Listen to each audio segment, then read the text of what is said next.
On rejoint d'abord David qui vous attend pour un débrief des dernières tendances et actus du Japon. Expositions, festivals, restaurants, événements, il vous emmène partout avec lui. On revient ensuite en France pour découvrir les dernières trouvailles de la rédac. C'est parti pour les news.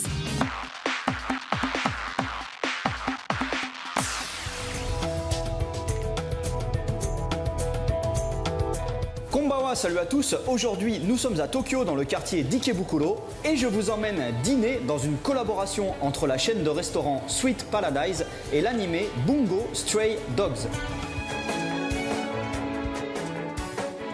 Nous voici à l'intérieur de Sweet Paradise avec cette jolie glace géante qui tourne. Alors ça fait longtemps que j'entends parler de cette chaîne de restaurants qui est basée sur un système de buffet à volonté.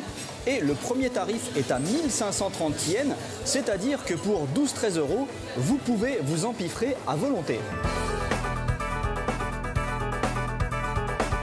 Maintenant, la raison qui m'a fait venir ici, c'est la collaboration avec le manga et animé Bungo Stray Dogs. Alors en français, on dirait les chiens égarés de la littérature. C'est vrai que ça n'est pas encore très connu en France, mais au Japon c'est très populaire. Il s'agit des aventures d'une bande de personnages qui ont tous un super pouvoir particulier. Mais le plus original, c'est que tous les noms des personnages sont issus de véritables auteurs de romans. Alors il y a beaucoup d'auteurs japonais que je ne connais absolument pas, mais il y a également des auteurs américains et européens célèbres, par exemple Mark Twain, Edgar Allan Poe, H.P. Lovecraft. Et du coup, dans cette collaboration, ils ont fait plein de plats aux couleurs des personnages. Bon, malheureusement, je dois vous dire qu'il faut payer un gros supplément pour avoir le droit à ces plats. Quoi qu'il en soit, là, on a Atsushi Nakajima, le personnage principal de la série, un beau gosse qui est capable de se transformer en tigre blanc à rayures. C'est pour ça que mon curry a cette apparence rayée. À côté, il y a Edogawa Lampo, un auteur japonais très connu aussi. Et ils ont fait une boisson qui est censée lui ressembler. C'est du lait avec du tapioca.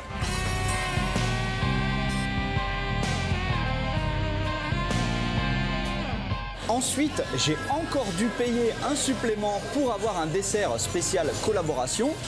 Il s'agit d'une gaufre avec une glace au chocolat et une meringue sur laquelle est dessiné l'un des personnages, le fameux Edgar Allan Poe.